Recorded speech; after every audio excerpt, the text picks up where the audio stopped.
welcome to episode 232 of Cinematary. I'm your host, Zach Dennis, and I'm here with Andrew Swafford and Jessica Carr. And in today's episode, we will be talking about movies that we saw this week in part 1, and in part 2, we will be continuing our Jackie Chan series with 2001's Rush Hour 2.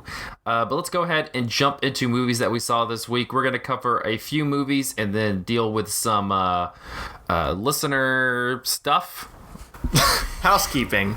We'll call it that. That's the word I was looking for. I apologize. Housekeeping.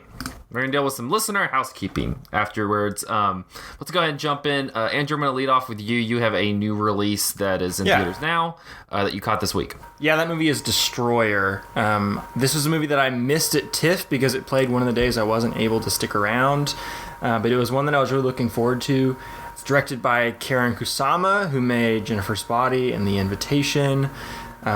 Starring Nicole Kidman, who has been really profoundly made up in this movie to look like she's been through hell. She's got some serious dark circles under her eyes, some cracked lips. She has a very bad wig with a lot of gray hairs in it. This is a cop movie. She is playing a cop that has seen some shit or done some shit, but the shit that she has seen or done is mostly kept a secret from you in this movie. And that's really the biggest issue that I have with it. It withholds a lot of information because it is telling its story in this really tangled up chronology. It's going out of order both with flashbacks and also using this very misleading editing where certain scenes that you think happened at the beginning of the movie actually happen at the end of the movie, and it feels a little cheap. But the story as it stands is Kidman is a police officer. She has this old criminal rival that is quote-unquote back, but where he went or what he's doing or what he did back in the day or even who he is very much kept a secret. We just know that Kidman is very intent on tracking down this guy who is back. And when we see this criminal in flashbacks, we see him with this much larger group of people, and all these characters and all these conflicts are introduced in this very confusing, nonchalant way to the point where you don't really know what or who is important. So I didn't even recognize the villain when I saw him. Every bit of information I was being given just felt like another throwaway trope of the genre that was being thrown at me. Not really worth taking seriously, so I didn't take a lot of it seriously, and I was confused for a lot of it. You find out exactly what Nicole Kidman did to put her life in such a state at about the 75% mark of the movie. And that's about the same time you find out that some of those early scenes were actually late scenes. And the reveals do make for some nice shock moments, but it also makes everything leading up to the reveals very hard to get invested in, because if there's information being withheld from you, the things that are unclear are pretty uncompelling as well. So ultimately, Destroyer is a fairly boring movie. It fits around Dirty Harry. I think that Kusama and Kidman and their screenwriters maybe think they're doing something progressive by putting a woman in the center of the Dirty Harry narrative archetype. But really, this feels like it's going through the motions most of the time. One thing that I do think is admirable about this is that Kidman's character has a lot more humanity than Clint Eastwood does in Dirty Harry, mostly because she's given more emotional moments with other characters that she has intimate relationships with, like her daughter, notably. She has this strained relationship with her rebellious daughter. Daughter maybe is starting to get involved with this very crime-friendly crowd herself. And there are these mother-daughter conversations every so often that give Kidman a chance to actually make you feel something. She's this hardened character, and her inability to just break through her crusty, hardened veneer is occasionally very moving. And I think that more of that probably would have helped this movie a lot. I don't know, maybe this is a sexist expectation, but I can imagine a more interesting subversion of the Dirty Harry narrative where Kidman's police work is balanced with her life as a mother. If you give those two things equal weight, there could be an interesting story to tell about a female officer's inability to kind of jump in and jump out of the maternal role when she's around her kids. But what we get ultimately is not very rich or interesting or exciting. Nathan gave this movie 1 star on Letterboxd, and I haven't really talked to him in detail about why, but I can kind of see that rating. I didn't rate it that low. I gave it 2, but I can understand this being a 1-star movie for people because it's kind of a nothing. And that's something that I'm sad to report, because Kidman is one of my absolute favorite actors, and I really like Karen Kusama's Jennifer's Body, as we talked about back in October. So this was sad to not be good for me. I really wish it was better. Is this like the lowest out of all of Kusama's movies? Do you think this is the worst? Of the ones I've seen. I've not seen Girl Fight, which I hear is pretty good. Have you watched that? No, I haven't seen it. I want to, because I also like Michelle Rodriguez a lot as an actress. But yeah, I would definitely say I would rank this below, way below Jennifer's Body, which I think is a lot more fun and a lot smarter than this. And I would rank it a little lower than The Invitation as well, which I kind of liked, but ultimately I thought Invitation was a very overrated movie around the time that it came out. But this is more underwhelming than that. It's a movie that seemed kind of like it was getting hit with similar thoughts out of TIFF too. It was a movie that was kind of met with, which is surprising, because you have Nicole Kidman in kind of this very bulky role, and then you have as somebody who has spoken face to face with her, it's Karen Kusama, which is yeah.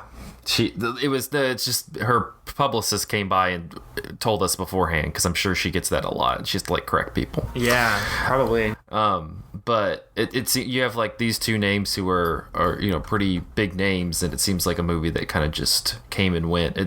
Honestly, it came out in theaters this week, and I forgot that it existed. And I went in giving it the benefit of the doubt, even though I knew that some of the reviews out of TIFF were lukewarm, because I really liked Out of Blue at TIFF, and that got some strong negative reactions. And that's also kind of a police procedural with a woman in the center, directed by a woman. And I was like, well, maybe we're just not giving these stories enough credit. But again, ultimately, there's just not enough here to make it interesting. Gotcha. Well, Destroyer, it's in theaters now. It seems very destined to it'll be on TNT. Wither away. All right.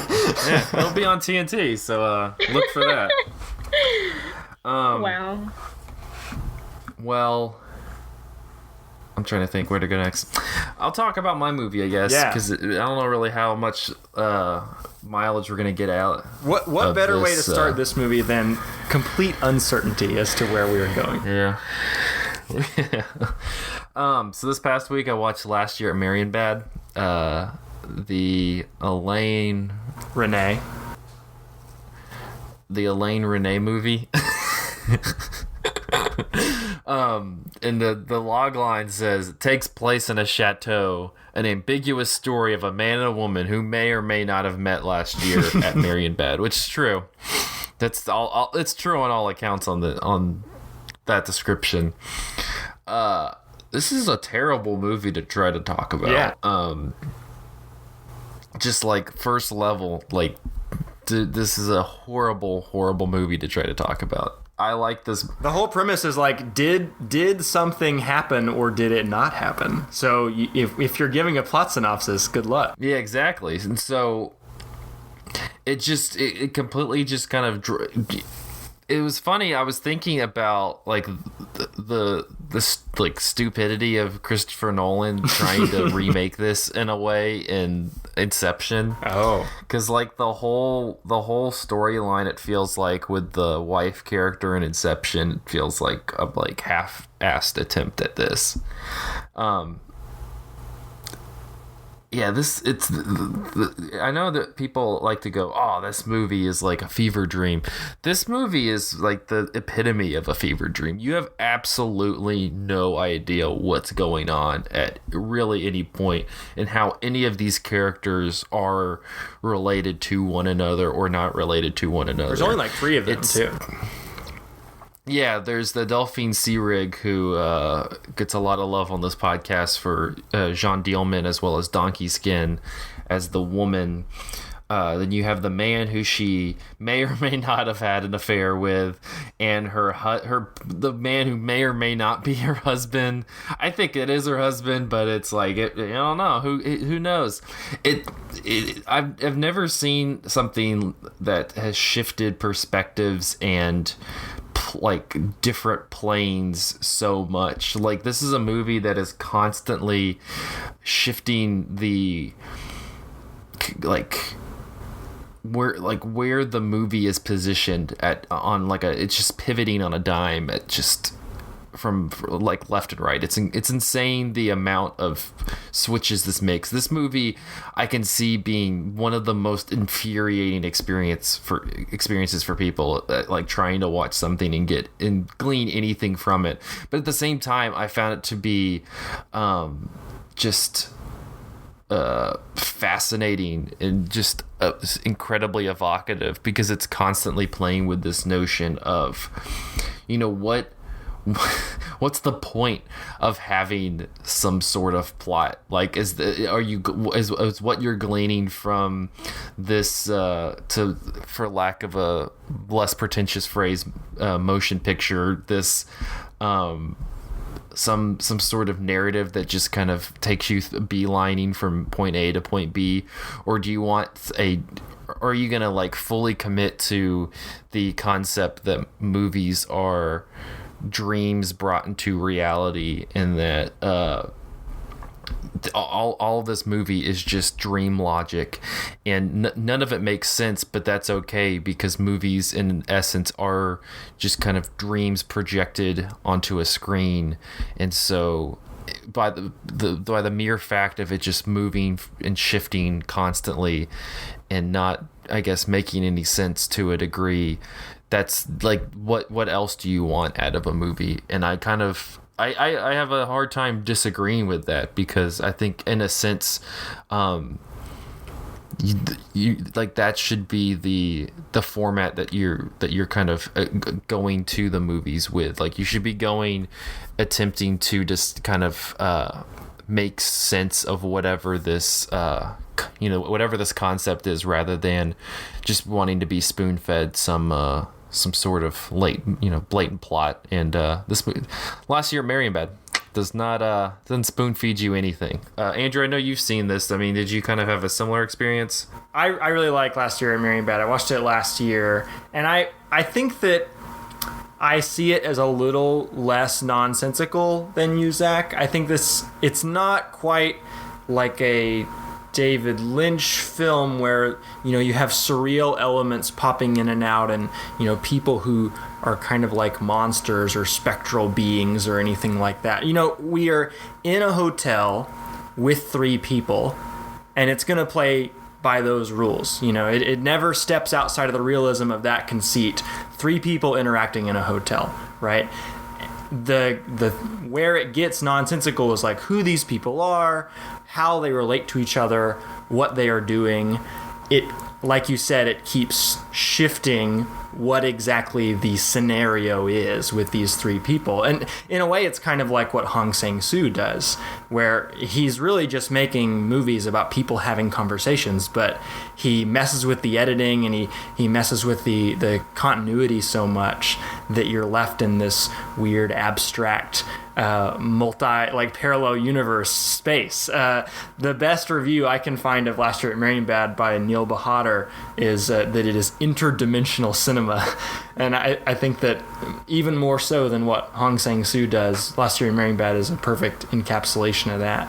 I think that it is really smart to include this one little element that feels like it's the skeleton key to the whole movie.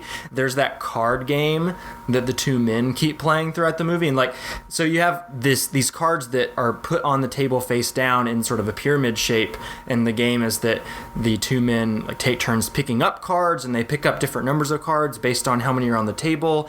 And there's this one guy who wins every single time.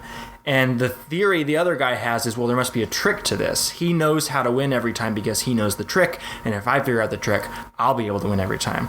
And when you see this happen a couple of times, you think, oh, this movie is the card game. There's a trick to it. And if I figure out how this movie works and what the trick is, I will understand this movie. And, you know, I've sat on this movie for about a year. I don't know whether or not there actually is a trick to it or not, or if it is tricking me in making me suspect that there's a trick. But I do know that I very much enjoy watching it because it is very hypnotic and has a lot of just arresting images, especially when, you know, he will freeze people and have the camera kind of move around them like they're mannequins in a department store or in a wax museum or something like that. These really imposing images of the architecture and the gardens outside the hotel are all just so striking that you don't necessarily need to know what's going on to appreciate what this movie looks like and what it's doing with the form. But it is also just very fascinating to think about and try to figure it out while it's happening, just as a thought exercise. So yeah, I'm really into this too. Yeah, and to your point about real quickly about the card game, it's almost like that's almost making a commentary in another form of movie watching that there is, because people do watch movies like they're puzzles to be deconstructed, and oh god, like this is not that. You couldn't make a Tumblr account trying to break down what last year Marienbad was about. The last thing I wanted to say about this movie also, I'd love to watch a series of films with this and The Shining and the Grand Budapest Hotel and Hotel by the River, of like movies about relatively vacant hotel spaces and the kind of ghostly paranormal feeling that you get living in these spaces for a time that are filled with so many distant memories of people. Like, that's the spookiest. Like, at times I was like legitimately frightened while watching last year at Marienbad, because you have these images that of people that are just so somewhat frightening, because they're just like these like spectral beings that you have these three characters that you're following, and you know that these three characters, like you said, are involved in some way into what you're supposed to be paying attention to.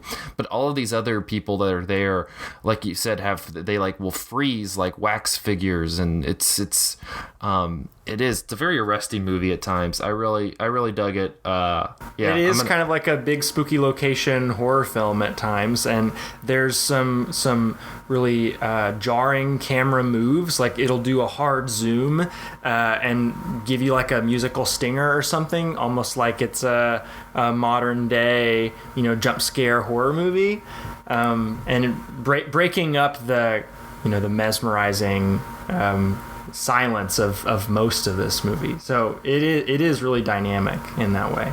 Yeah, it made me think a lot about memory. It was that's what I sat there and stewed on afterwards last year at Marienbad. It is on Canopy if you would like to watch it. They just added it recently. Well, we're gonna jump into, I guess, the housekeeping notes for the listeners of the podcast. If you follow us on Twitter, you probably caught this past week. We had a Twitter poll asking if we started a Patreon, if you would be interested in supporting the Patreon in order to, in a way, support the show. We were asking for what people thought about that concept, if that was something that we would like to do going forward. It seemed to be we didn't get as many on the positive. We weren't looking for it to be majority yes, but we wanted to know how many yeses we got, because even if we had a relatively small number of supporters on Patreon, that would do something fairly major for us, which would be allow us to pay our writers. One of the things that I mentioned in the best of 2018 writing collection that I did around New Year's was that everything on cinematary.com is a labor of love, right? The podcast we do, we're not getting paid for anything there. There's no ad revenue coming in through the podcast. The writing is all done by us and people we know and people we have asked on the internet, and it's all on a volunteer basis. And we've done a lot we've put out a lot of material, and I think that it's all really great material. And it's a shame that, like so many outlets who put out film criticism and other forms of journalism, that we're sort of paying people in exposure. And Jessica and Zach are both journalists, and I know that you both see that as a problem in your industries. And so we want to do whatever small thing that we can to try and normalize the practice of paying writers, even if it's just a little bit.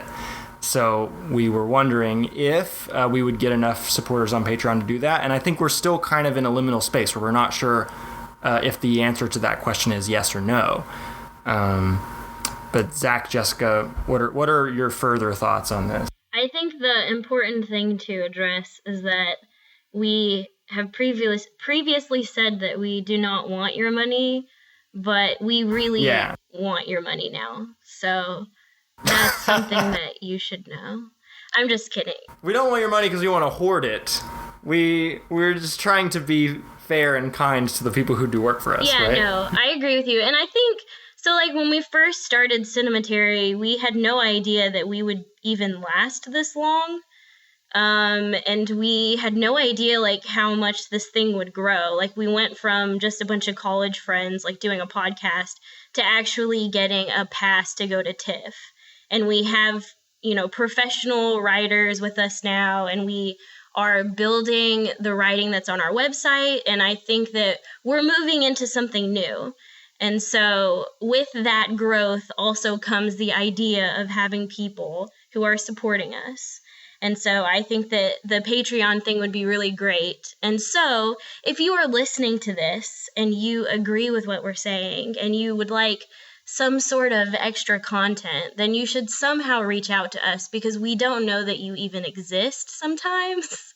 And like, I mean, we know the numbers, we see the analytics that there are lots of people listening, but we just often don't hear from those people, right? For anybody unfamiliar with Patreon, that's generally how it works. You pledge to give a certain amount of money each month, usually a small fee, like I think we were thinking $5. And you get some sort of extra bonus content on top of what everybody else gets for free. And we're not totally sure what that would be if we did the Patreon. It might be just more movie reviews, maybe movie reviews of movies that you guys requested. Maybe it would be us talking about movie news. Maybe it would just be us shooting the shit or talking about current events. It could take many forms, and it would depend on what people want it to be. But again, that would require us hearing from listeners as to what sort of extra content would make a Patreon pledge worthwhile, because we're not really sure what that is. Yeah, like before this episode started, I ate some cup noodles. And so, do you want to hear some ASMR with me eating cup noodles? For $5? I don't think anyone wants that. No one wants that. You don't know that. I already put $5 in the system for that. Like it was a candy machine. I just put it in there, and I was like, one Jessica eating cup noodles, please. Exactly. There you go. Zach, you were about to say something. I think it's I understand that it's a difficult request to make, because I think that we live in a very saturated media environment where you can get any sort of content for free without having to pay anything, and so having to pay something to listen to or watch this or read this might seem off-putting to people, and I understand that. And we wouldn't be putting anything behind a paywall that's currently free. No, it wouldn't be a paywall. It would be, you would still be getting all of this for free. But I think just the pledge for money is always something that can kind of become very souring. But I think that also this is something in order to, like Andrew said, we have this wonderful staff of writers who are really, dedicating time in order to put in a substantial amount of work into these reviews. And, I think that the quality of them is not, incredibly below a lot of the other blogs and websites that I read. Like, I think that we have some interesting minds who are working, and that's kind of the pitch that we gave them, that this can be kind of a launching pad to bigger things, we hope. And at the same time, though, we would like to reward them because we want to make sure that they are accustomed to a system that rewards them for their hard work and is not just using it for free in order to gain better things, which is not, this is not at all what we're doing. We aren't BuzzFeed mining community content in order to better our website while laying off our writers. Like, if we got this money, it would all be filtered into helping the writers that we have, feel recognized for their work. And so I think that's the kind of thing to think about. We're not looking at it in order to, purchase all of these fine things. We're completely doing it in order to remind the people that we have writing, these intelligent, incredibly smart people that we have writing, that their work is valued. And I think that is something that needs to be kept of mind in a media landscape that is like it is in 2019. And I understand people's hesitance to want to support something like Patreon, because I think in general people are strapped for cash, and why would they pay money to something that they're already getting for free?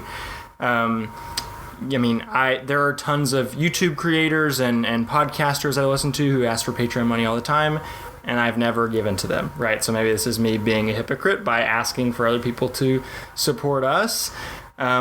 But also, like Zach said, there's so much thoughtful work, I think, being done on cinemaguitar.com. Like, if you go read Michael O'Malley's review of Wreck-It Ralph 2, or if you go read Lydia Creech's review of On Chesil Beach, and you think to yourself, this person got nothing for making this awesome, smart thing, I don't know. That's kind of sad to me. And like I said, we want to normalize a situation where normalize a platform where that is not the way things operate. But anyways, we're just kind of seeking feedback from y'all. If you want to send us an email or send us a DM on Twitter or something, just to let us know what your thoughts on the whole situation are. Whether or not you would be interested in supporting on Patreon for extra content, how much you'd be interested in supporting with, what you would want in terms of extra content. These are things that we're all kind of unsure about. Yeah, remember in Zach's ad when he said that we're not clamoring for your dollars? Well, guess what? We're clamoring for your dollars. No, I said that we didn't want to become podcasting moguls, and that is a lie. We're 100% gonna become podcasting moguls. It's gonna be Joe Rogan and Adam Carolla and the Cinematary people, because that's the company I want to be a part of. Yeah, we all have day jobs. We all intend on keeping our day jobs. No one is trying to turn Cinematary into a profitable venture. We are just considering the possibilities of different ways to make it a more fair, platform for people to publish work. I don't know. I feel like I'm repeating myself, That's but right. that's the basic quandary. So slide into our DMs, everybody, at Cinematary. Or email us at zach@cinematary.com. Just listen to the ad that's about to come up in like 15 seconds and lie to you and say we don't want your money. The one that says we don't want your fucking money. Lie. Yeah. All right, we're going to take a short break and lie to you real quick, and then we will be talking about Rush Hour 2 in part 2 after this. Hello, Cinematary listeners. This is Andrew Swafford with an important message during this break in the show. Cinematary would like you to know that we do not want your money, and we don't want to place ads in the show at this time. That's not why we do this. We do it because we enjoy each other's company and because we want to bring you our pure, unadulterated opinions on the world of cinema. However, there are a few things you can do to help out the show that we would greatly appreciate. Firstly, leave us a review on iTunes, preferably a positive one, because the algorithm gods tell us that reviews increase our podcast's exposure. Secondly, send us a tweet at Cinematary, or better yet, send an email to cinematary@yahoo.com so that we can hear from you guys for a change. Maybe you think I'm an idiot for not liking Singing in the Rain, or maybe you have a suggestion of a movie that you really want to hear our opinion on. Regardless, let us know your thoughts, and we'll read them out and respond to them on future episodes of Cinematary. Finally, please share the show with friends and members of your family who you think would enjoy listening to and participating in our film discussions we bring to you guys every week. So to recap, review, send us your thoughts through Twitter and email, and share with your friends and family. We would truly appreciate it. Thanks for listening. Now let's get back to the show.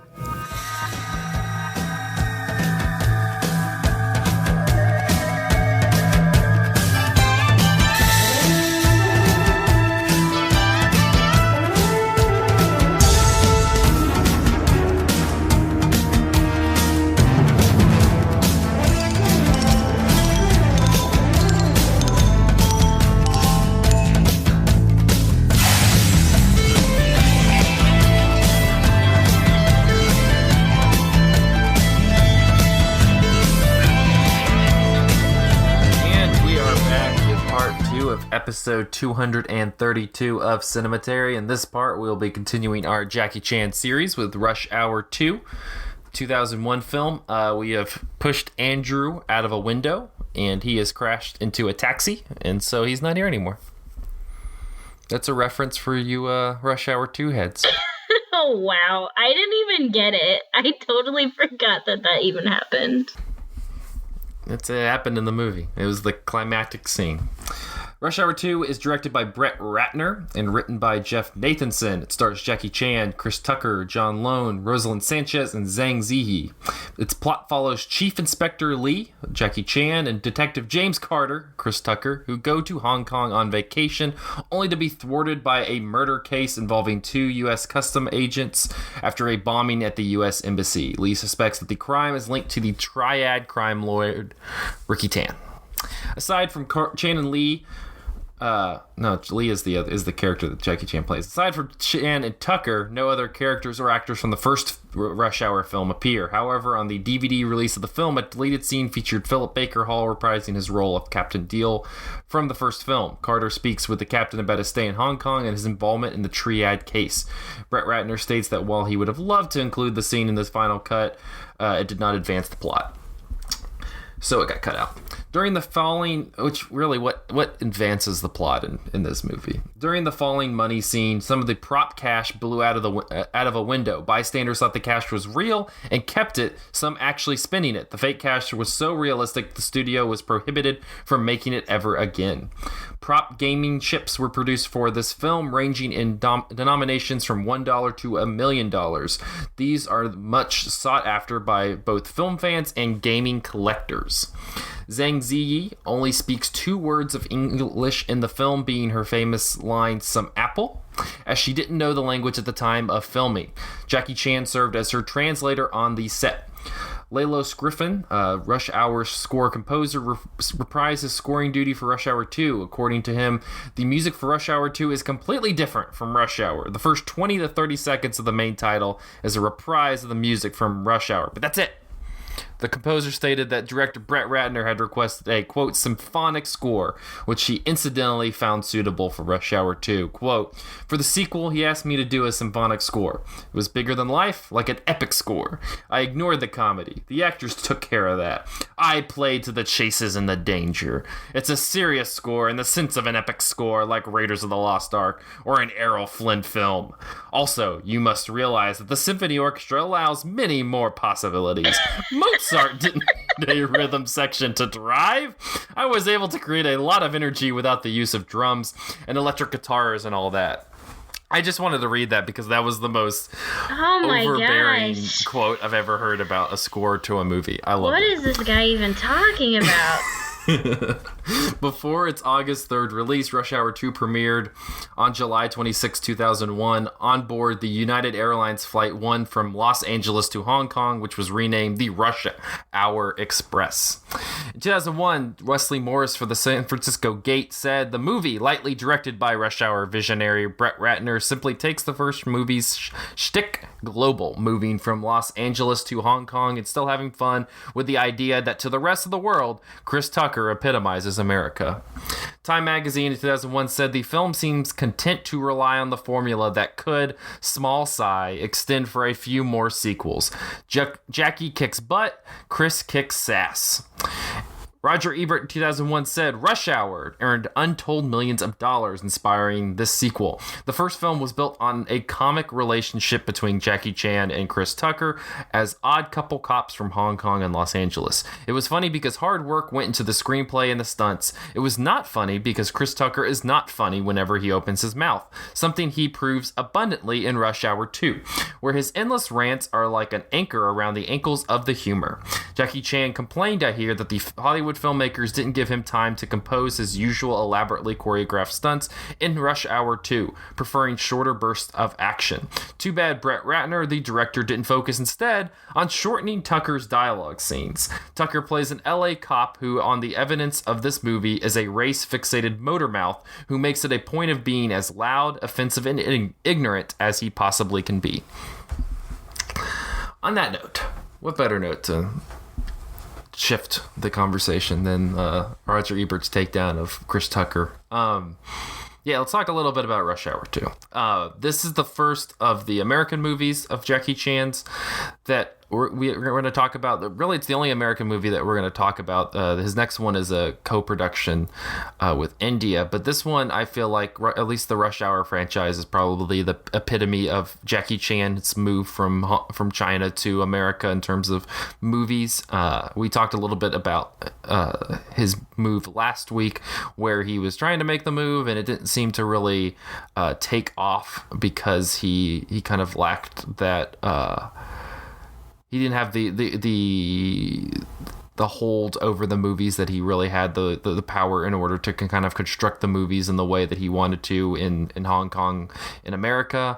And so it seems like Rush Hour 2 is kind of an example of that.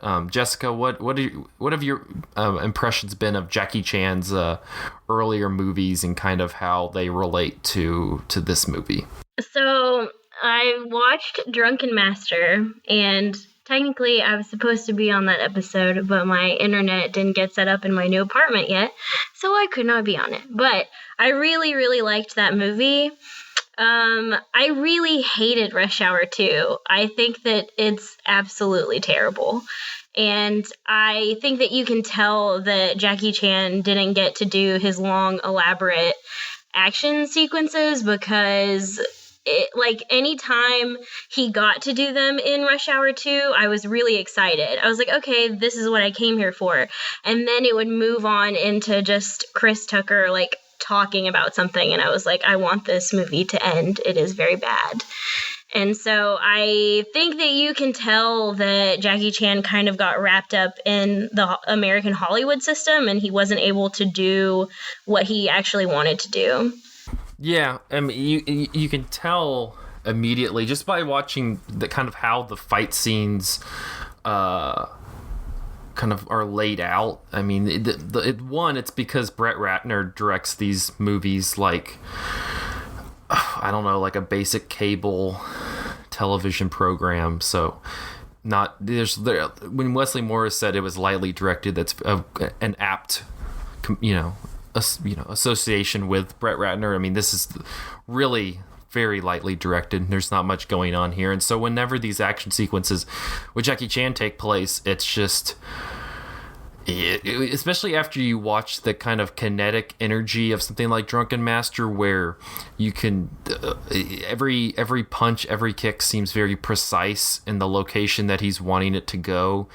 Just watching these fights, even when he's like moving around, you can tell the choreography is not nearly as complex. It's more just he's almost giving kind of a box, and it's interesting in a way because he's like trying to do so much within the small amount of space he's allowed, but at the same time it just lacks that that focus and that kineticism that something like Drunken Master or Police Story or any of the other movies that we've talked about in this series kind of had. Mm-hmm. And it's interesting to me because my first exposure to Jackie Chan are the Rush Hour movies. And I think that for most people in America, that's true too.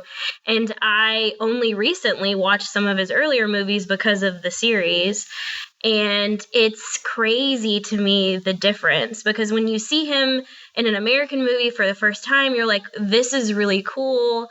Like, and you think that that's all that there is, like, that's all that he has to offer. And then you watch some of his earlier movies and you're like, oh, like, there's a whole lot more to what he can do when he's allowed to do what he wants to do. Yeah, exactly. And we can kind of get into this now with the Rush Hour movies because it is built on the kind of buddy cop, Lethal Weapon. I saw one review of the first one calling it like a Lethal Weapon ripoff with Chris Tucker playing a bad impression of Eddie Murphy. It's true. I mean, it is. It's kind of trying to do this like Beverly Hills Cop thing, Beverly Hills Cop mixed with Lethal Weapon thing, where you have this odd couple kind of bouncing off each other. And it's kind of depressing that the humor for this movie is so baked and just it's one thing to be like, it's just racial stereotypes, but this is like the most lazy, blatantly lazy, and just boring racial stereotypes. Like at times in Rush Hour 2, the jokes that are supposed to be landing by Chris Tucker is him just saying like chopsticks or sushi instead of something else because he's in Hong Kong. Like it's just, and so I'm curious. You have this non-white two leading people in a movie, which is it's unique in the early 2000s when this movie is coming out, but at the same time it's just like laden with very, very, very lazy racial stereotypes. Yeah, it's so wasted. Like, the fact that they have two people of color, like, as leads is so wasted because, like, they treat each other bad. Like, they don't really understand. Like, if somehow their relationship was to understand each other's cultures and respect that, then it would be good. But really, they're just, like, poking fun at each other, but in, like, kind of terrible ways. Why are these people friends? Exactly. Like, yeah, like, why are these guys friends? Like, I don't, like, the fact that, in this movie kind of takes place right after the first movie in terms of, like, how they set up the narrative. Like, why are these guys still hanging out with each other? They don't seem to, literally Chris Tucker just yells at Jackie Chan, and Jackie Chan seems to barely understand him, and they kind of take it as like he's, it's a language barrier, but I'm like, no, it's because this guy is just yelling at him. It's like an assault at times. Right. It's because he's not listening to the words that are coming out of his mouth, and they try to make that a joke. Like, he like yells at him all the time, like, nobody understands what you're talking about. And it's like, actually, everybody understands what he's talking about. You're just rude. Like, I really, really hate Chris Tucker's character, like, in this film, and I guess just in the Rush Hour, like, series in general, because, Like, to me, he reminds me of Jar Jar Binks because I just want him to stop talking. And I don't understand why he's still talking. But, like, all of the race stuff in this movie, obviously very terrible. He calls Jackie Chan a monkey at one point. He tells him to use his tiger teeth. I mean, there's just like all kinds of absolutely horrible things that I think to myself, how did someone get away with writing this down on paper and putting it into a script and like actually making it? But like, not only is it terrible in regards to race, but I think that this movie hates women. I think that it absolutely hates women, and like both characters. So like Chris Tucker, his character throughout the movie is constantly hitting on women and making them uncomfortable. So you have I guess she's an agent or something, and he like starts out hitting on her on this boat and telling her like, oh, this is my boat, I own it, we can go into the bathroom right now to bang if you want to, and is like he says that to all of the women. There's a scene in a massage parlor where he's just like looking at all the women, and Jackie Chan's like, hey, we got to do this mission because like that's our job, and he's all like, hey, never get in front of a black man at a buffet line. And I was like, did you just refer to all of these women as a buffet line? Okay, that's really bad.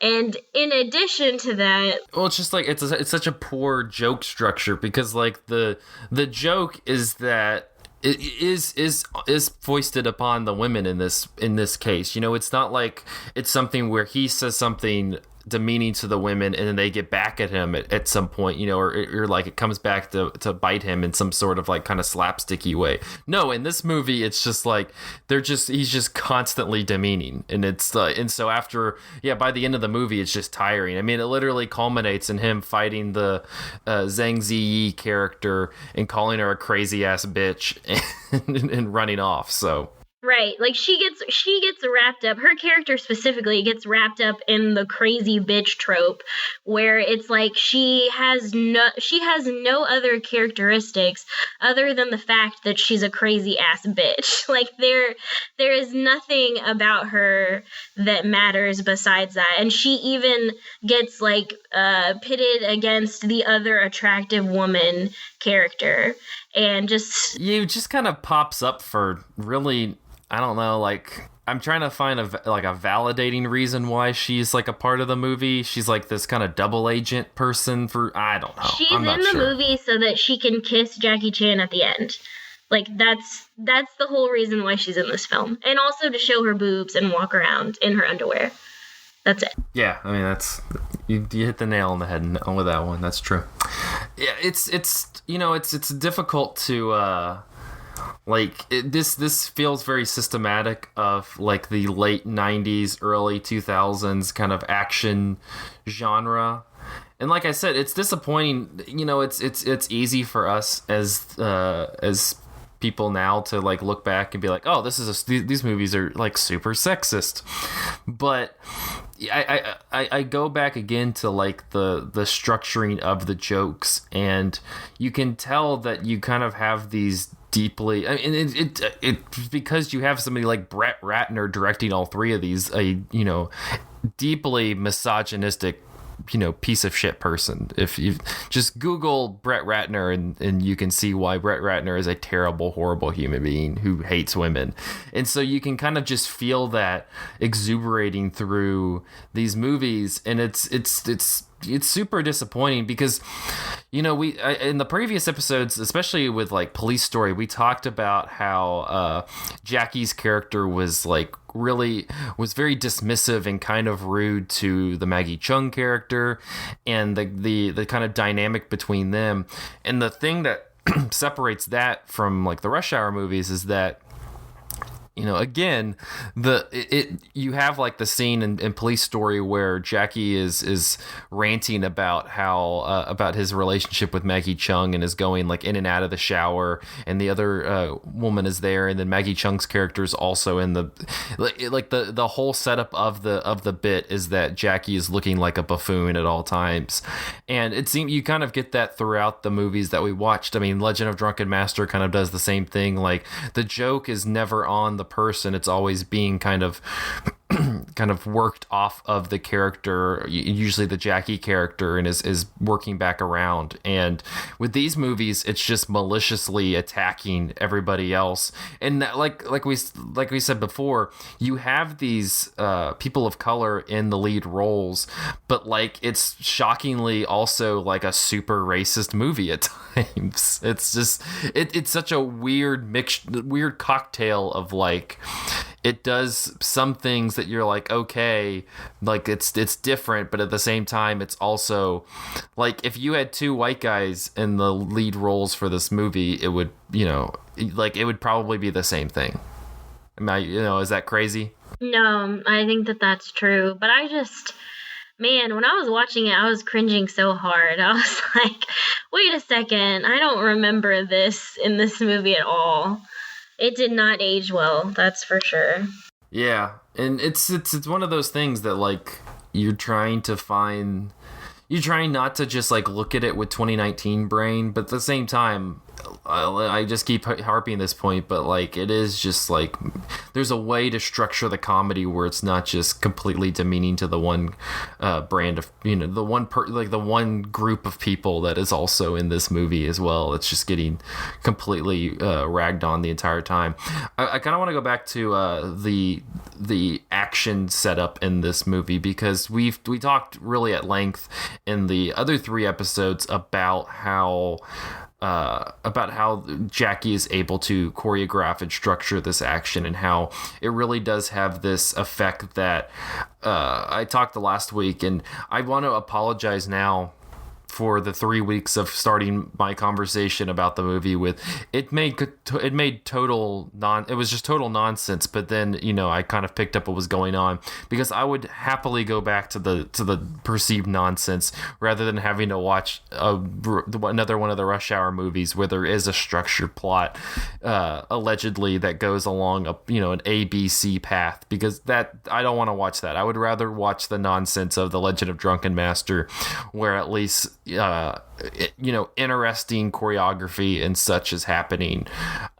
This is such a at the end of the day, sexist and racist stuff aside, it's an incredibly boring movie.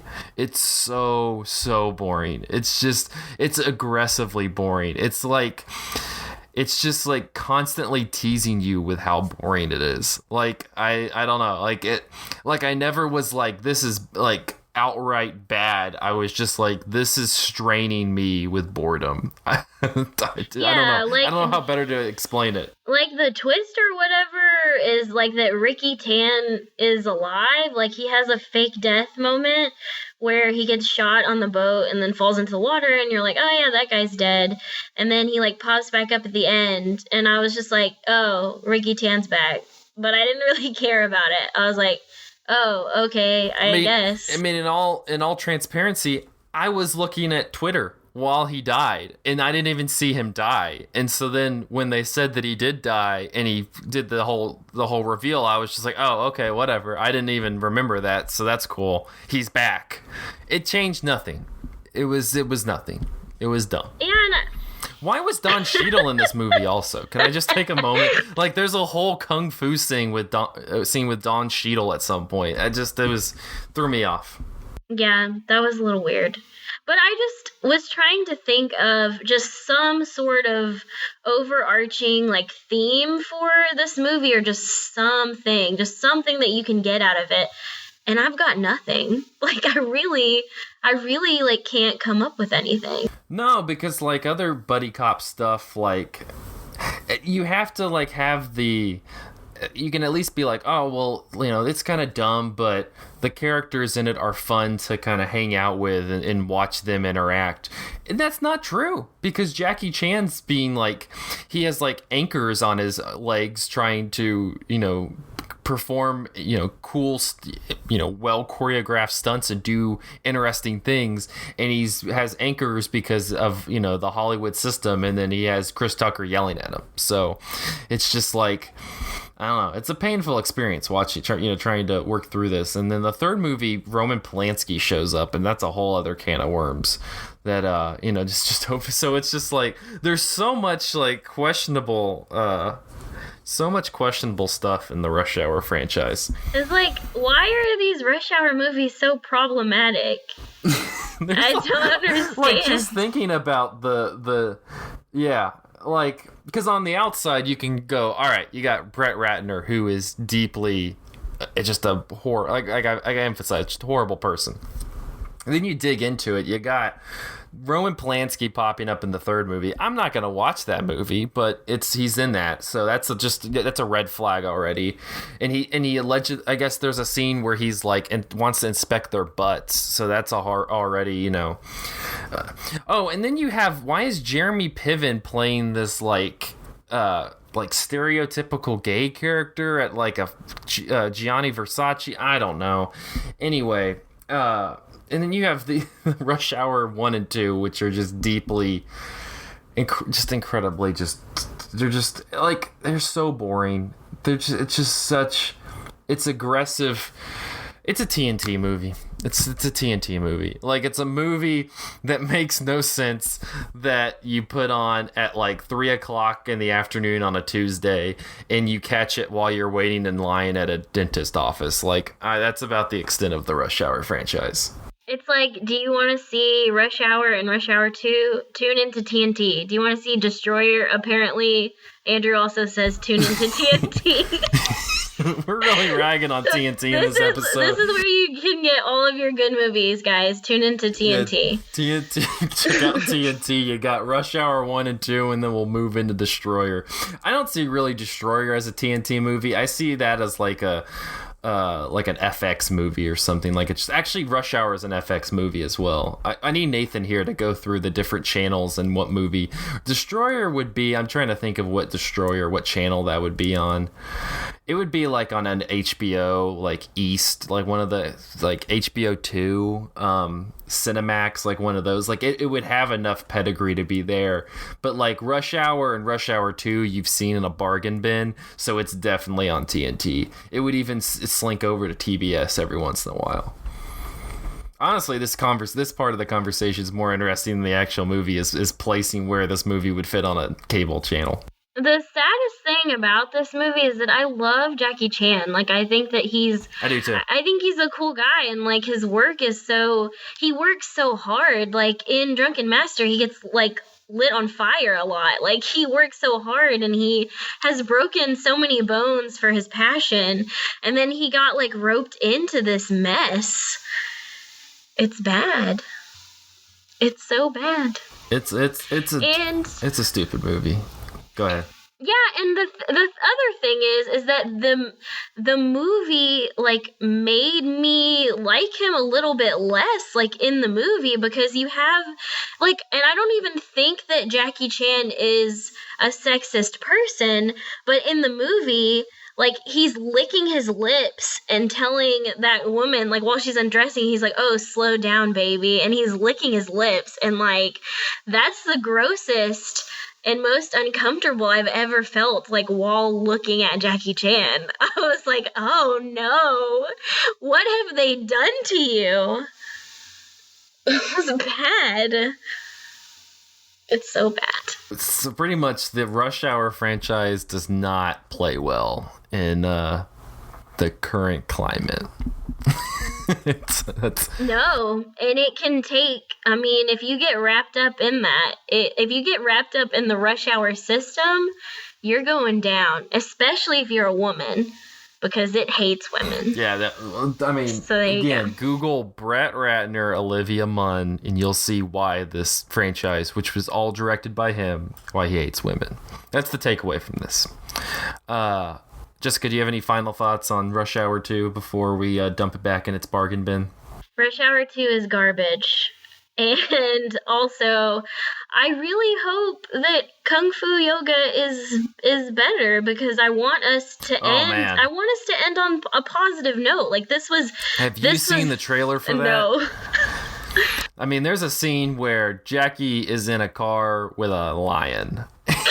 And it's gonna be bonkers, and I've already looked at reviews that said film critics in India like absolutely hated that movie because they thought it was so racist. So we're gonna get back into this discussion, I feel like, next week. Okay, well, if it ends on a bad note, we'll still end it positively by saying, hey, why don't you go check out his earlier stuff, because that's where it's at. That's the takeaway, guys. Come on. Go check out That's the takeaway. Also, this is the second episode that you and I have done together, Zach, where it was just us. And our other episode was Audition, which is a movie that loves women and is way better. So if you like this dynamic that's going on here, listeners, then you should check out that episode, because it's a better movie and also it loves women. So check that one out. And subscribe to us on Patreon, where we'll have a segment where Zach and Jessica shift to movies that like one specific gender more than the other one. And that's a series that we're going to do on the Patreon. $5. Exactly. $5, everybody. That's going to be one of the series. We just talk about movies that hate one of the genders and really likes the other one. Well, that will wrap up this episode of Cinematary. You can find us at Facebook at facebook.com/Cinematary, at Twitter with handle @Cinematary, and on Letterboxd at letterboxd.com/Cinematary, where we post all the movies that we talked about in this episode. Next week, like Jessica said, we will be concluding our Jackie Chan series with 2017's Kung Fu Yoga. If you want to catch it beforehand, it's on Netflix. It seems like it's going to be wild. Just a heads up, we will be doing our next series after this one. I'll go ahead and just break the news on that one so people can kind of start looking forward to it. We'll continue our actors series with Pam Grier. We're going to be looking at some of the films of Pam Grier to kind of correspond and parallel with the Jackie Chan films. So looking forward to that. We'll talk a little bit more about what we have in store for that series next week. But until then, thank you guys for listening. Let's go and fish Andrew out of this taxi and head out of here.